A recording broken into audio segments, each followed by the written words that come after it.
the duck dive, your body position, your finning technique, and techniques for equalization. And as a bonus, we'll be talking about the recovery breath coming up.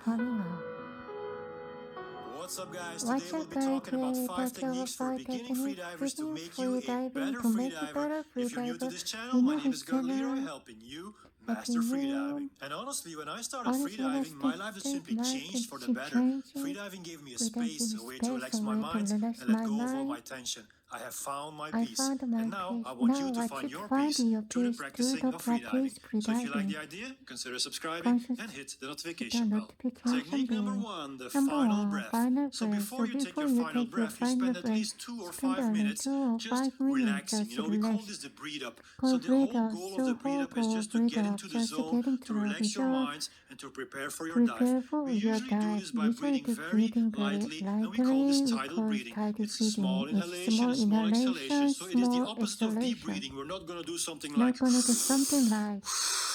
we're going to do exactly the opposite. It's almost unnoticeable. This is called tidal breathing. So the goal of the breathe up is to simply relax and get your mind into the zone, prepare for your dive. So when you're done with this relaxation phase, it is time to take your final breath. So we're going to do the final breath using the 2-part breath. Now what is a 2-part breath? We're going to use the belly and the chest. So first you're going to learn how to belly breathe. You put your hand on your stomach and you imagine putting air into your belly. So your belly goes out and back in.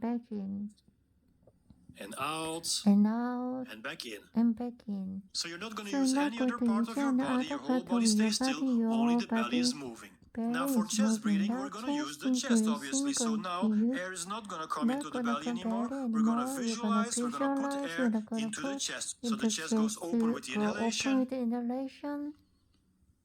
and close with the exhalation.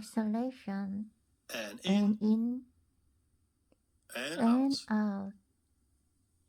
So now back to the final breath. We're going to use the belly and the chest in one big inhalation, which lasts more or less 5 seconds. So in through the belly, 1, 2, and going towards the chest, 4, 5. And then you hold your breath. It looks like this.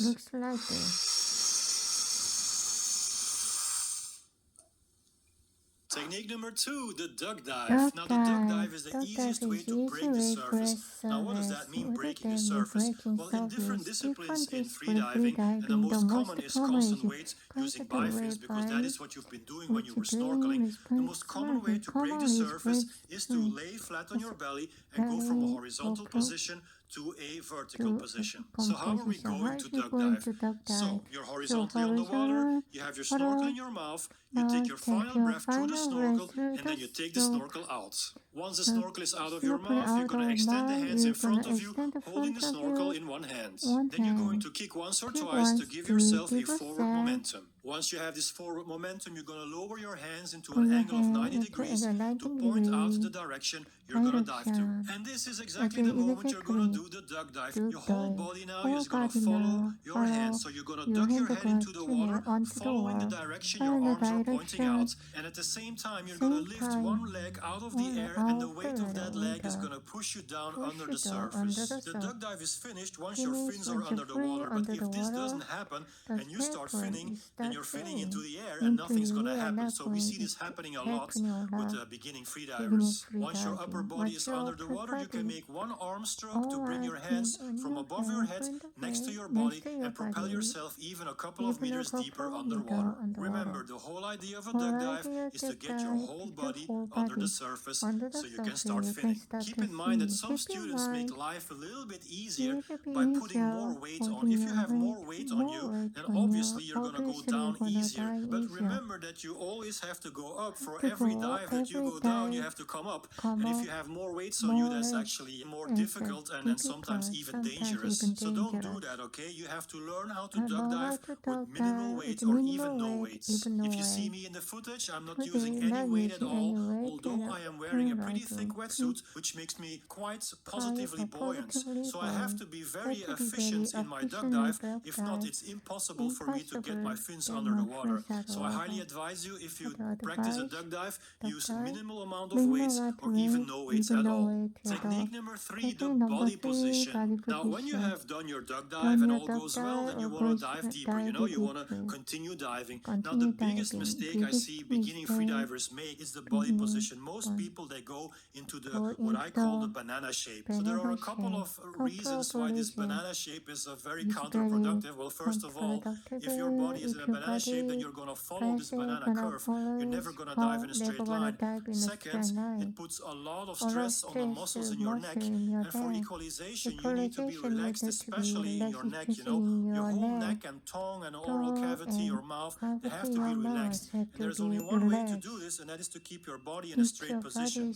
So this is what we usually see, and this is a correct position. Now, another reason why this is counterproductive is very mental. When you are looking where you're going, then you are busy focusing on something that is not there yet.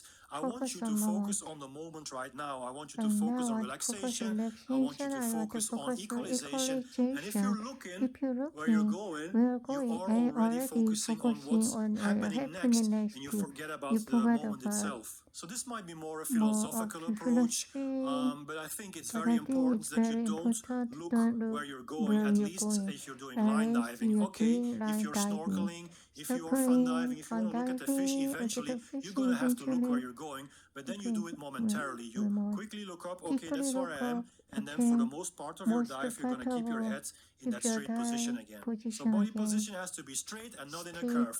One more tip on this, I teach my students, if they struggle with this, and most of them to do exactly the opposite. So the thing is, your body might be in this banana curve, but you might not be aware of this. You might think that your body is in a straight position, but if you would see a picture of you, then you would realize, oh my God, look at me, this is so bad. So when I advise students to do exactly the opposite, I tell them to imagine sitting down on a chair, so you bend your knees, you imagine you're sitting down with your butt on a chair, and you're bending forwards. You're bending forward with your shoulders and with your head.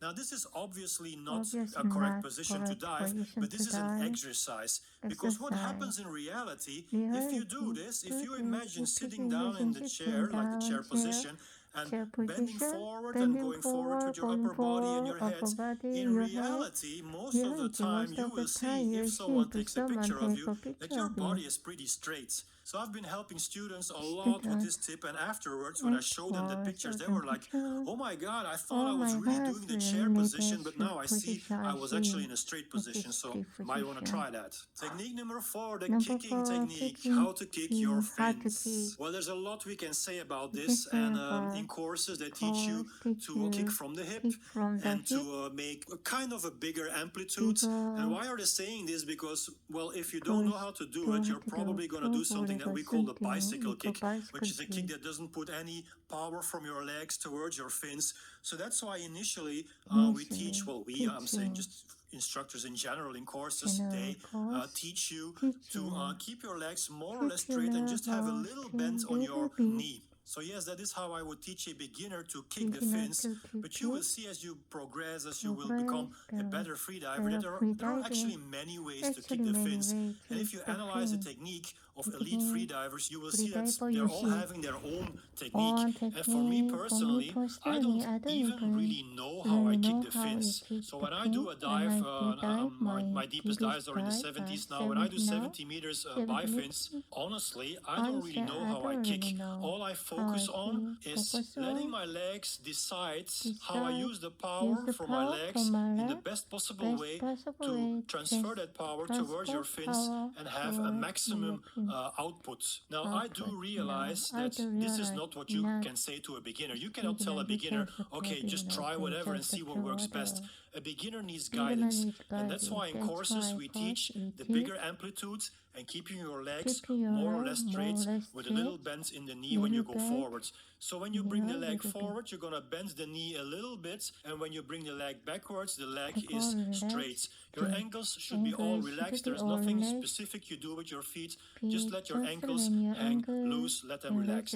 Once again, if you analyze the kicking technique of deep freedivers, you will see that some people like small amplitudes, and they kick in a way that resembles very much the bicycle kick, and others they like bigger amplitudes and keep their legs more or less straight. So it's basically up to you, but as a beginner I would definitely go for the way it has been taught in courses. And technique number 5, equalization technique. Now there's a lot I can say about equalization. I cannot crop everything into one small video. We have Valsalva technique, we have Frenzel technique, and for more advanced freedivers, but not everyone is able to do this, we can hands-free equalize, and I've made a video about this, how I hands-free equalize, and I'll link it up in the cards right here. Okay, the Valsalva method. How are we going to do this? We're going to make a short, strong exhalation through the nose, something like this. And to do so, we're going to use the abdominal muscles. We're going to contract the abdominal muscles to push air from that region towards the nose. Now, in order to equalize, to make your ears pop, you're going to have to pinch the nose. So we're going to do exactly the same. Try blowing out of your nose, but this time by pinching the nose, and that should open up the ears, because the air has no way to get out, so it's going towards the eustachian tubes that lead towards the ears. To be sure there is air going through your nose, you can try different ways of pinching. If you're doing this, then you don't really see your nostrils flare out, but if you pinch your nose from the bottom, then you see my nostrils flaring out. That's a good sign. It means pressure is building up. So if you have pressure in here, you're doing it right.